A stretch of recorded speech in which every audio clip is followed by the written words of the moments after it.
వక్రతుండ మహాకాయ సూర్యకోటి సమప్రభా నిర్విఘ్నం కురు మే దేవా సర్వకార్యేషు సర్వదా. గురుబ్రహ్మా గురుర్విష్ణు గురుర్దేవో మహేశ్వరః గురుః సాక్షాత్ పరబ్రహ్మ తస్మై శ్రీ గురవే నమః. శ్రీమద్ విరాట్ పోతులూరి వీరబ్రహ్మేంద్ర స్వామి వారి సంపూర్ణ జీవిత చరిత్ర. 31వ రోజు పారాయణం. మరణ సూచిక లక్షణములు. ఉగాది నాడు వారస్వరము లేకపోయినచో ఆ జాతకునికి 3 సంవత్సరములకు మృత్యువు సంభవిస్తుంది. ఉగాది నుండి మొదటి 2 రోజులు గనుక వారస్వరము లేకపోతే ఆ జాతకునికి 2 సంవత్సరములకు మరణం సంభవిస్తుంది. ఇక మొదటి 3 దినములు వారస్వరము లేకపోతే ఆ జాతకునికి 1 సంవత్సరం లోపు మరణం సంభవిస్తుంది. అలాగే ఏ రోజునైనా ఒక రాత్రి ఒక పగలు గనుక వారనాడి లేకపోతే అట్టి జాతకుడికి అప్పటి నుంచి 3 సంవత్సరములు మాత్రమే ఆయుర్దాయం ఉంటుంది. అలాగే 15 దినములు సూర్యనాడి లేనట్టి జాతకునికి ఆయుర్దాయము 2 సంవత్సరాలు మాత్రమే ఉంటుంది. అలాగే 3 రాత్రులు నాసికాపుటములందు మాత్రమే నాడులు సంచరించుచున్నట్లయితే అట్టి జాతకునికి 1 సంవత్సరం మాత్రమే ఆయుర్దాయం ఉంటుంది. రాత్రి కాలములో చంద్రనాడి, పగటి కాలములో సూర్యనాడి నడుస్తున్న వారికి 6 మాసములలో మరణం సంభవిస్తుంది. ఛాయా పురుష లక్షణములు, వర్ణక్రమాదులు. ఆ విధంగా వీరబ్రహ్మేంద్ర స్వామివారు సర్వోదయ, సంవత్సర, మాస, వార ఫలములను బోధించారు. అప్పుడు గోవిందయాచార్యులు తండ్రికి నమస్కరించి, తండ్రి, కొన్ని రోజుల క్రితము తాము ఒక భక్తునికి ఛాయాపురుష లక్షణములు గురించి బోధించారు. ఇప్పుడు మరొకసారి మా కోసం ఆ ఛాయాపురుష లక్షణములను బోధించండి అని వేడుకొన్నాడు. బ్రహ్మంగారు మందహాసం చేసి, నాయనలారా, ఇప్పటికైనా మీకు అద్వైత రహస్యాలని తెలుసుకోవాలన్న జిజ్ఞాస కలగడం మాకు సంతోషాన్నిస్తోంది. మీరు అడిగిన విశేషాలను వినండి అని ఈ విధంగా బోధించారు. మానవుడు తన కంటి ముందు దృష్టిని నిలిపి నిష్కళంకమైన ఆకాశము వైపు చూస్తే ఛాయాపురుషుడు కానవస్తాడు. అలా కనిపించిన ఆ ఛాయాపురుషుడు కృషించినట్లు కనిపిస్తే అట్టి వాడికి ధనహాని కలుగుతుంది. ఛాయాపురుషుడు పీతవర్ణములో కనిపిస్తే లాభము కలుగుతుంది. స్థూలముగా కనిపిస్తే ధనము కలుగుతుంది. నీలం వర్ణముగా కనిపిస్తే మరణము కలుగుతుంది. ఎరుపు వర్ణంలో కనిపిస్తే ప్రభుత్వాది నేత అవుతారు. ఛాయాపురుషుడు శిరస్సు లేనట్లుగా కనిపిస్తే 6 మాసాలలో మరణం సంభవిస్తుంది. ఛాయాపురుషుడి మధ్య రంధ్రము వలె తెరిచినట్లు కనిపిస్తే కరువు, కాటకాలు వస్తాయి. ఛాయాపురుషుడు తేజస్సుతో ప్రకాశిస్తే దేశము సుభిక్షముగా ఉంటుంది. ఛాయాపురుషుడు భుజములు లేకుండా కనిపిస్తే పుత్రశోకం కలుగుతుంది. ఛాయాపురుషుడు లింగహీనంగా కనిపిస్తే భార్య మరణిస్తుంది. ఇట్టి ఛాయాపురుషుడిని దినదినము అభ్యాసపూర్వకంగా చూస్తున్నట్లయితే ఆ సాధన ఫలించి త్రికాల జ్ఞానము లభిస్తుంది. ఇక సంకల్పాది వర్ణక్రమము. సంకల్పమును వర్జన చేయుటచే కామము కలుగుతుంది. కామమును వర్జన చేయుటచే రోధము కలుగుతుంది. అర్ధానర్థముల సంధానము వలన లోభము కలుగుతుంది. అద్వైతానుసంధానము వలన భయము ఏర్పడుతుంది.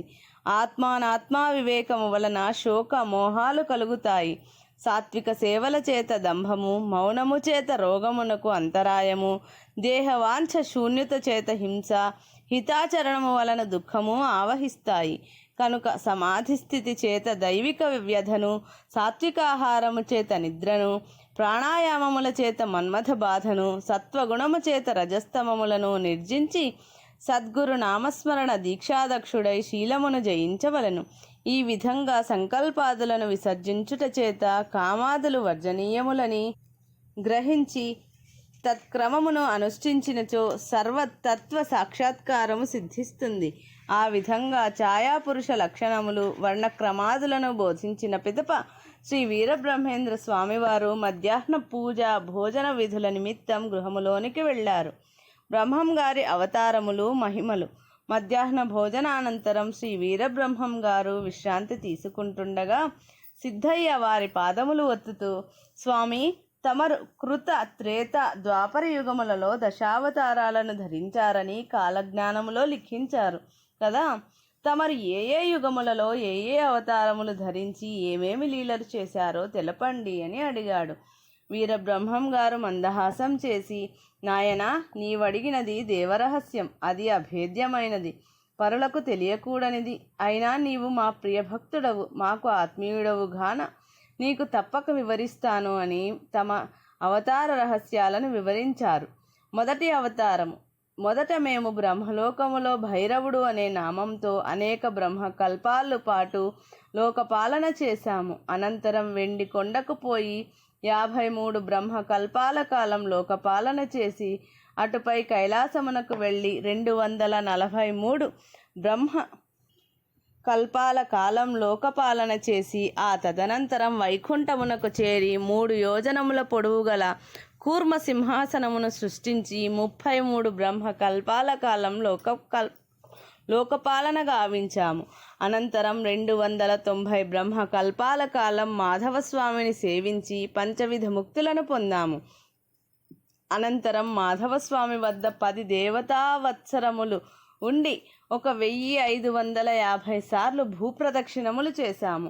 ఇలా ప్రదక్షిణలు చేస్తూ సిద్ధాంత శిరోమణులైన ఆనందాశ్రితుల వారి వద్ద సకల శాస్త్రములు సాకల్యముగా అభ్యసించి 3 ఏండ్ల తరువాత అనేక యోగశాస్త్ర విద్యారహస్యాలను నేర్చి 12,009 యోగశాస్త్ర గ్రంథములను పరిశీలించి వాటిలోని విషయమును గ్రహించి ఈ దివ్యజ్ఞాన సంపదలతో కాల అకాల మృత్యువులను జయించి యోగశక్తితో దివ్య శరీరమును ధరించి 3,433 కల్పములున్నాం.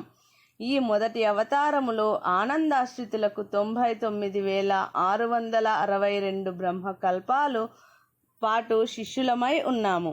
రెండవ అవతారము. మా రెండవ అవతారంలో ఆనందాశ్రితుల వారికి శిష్యులమై 795 కల్పాలు ఉన్నాము.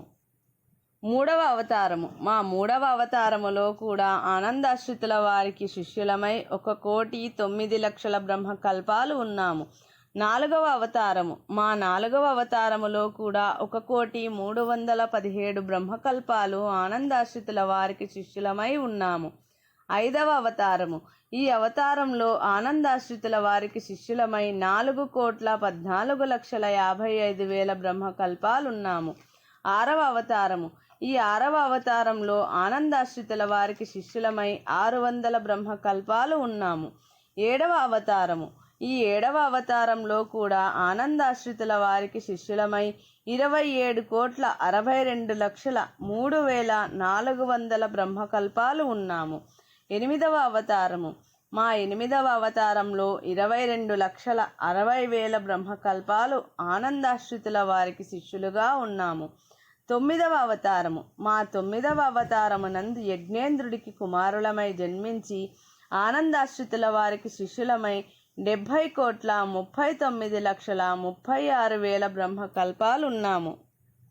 పదవ అవతారము. ఈ పదవ అవతారములో కనిగిరివాసులమై జన్మించి ఆనందాశ్రితుల వారికి శిష్యులమై 70,03,65 బ్రహ్మకల్పాలున్నాము. 11వ అవతారము.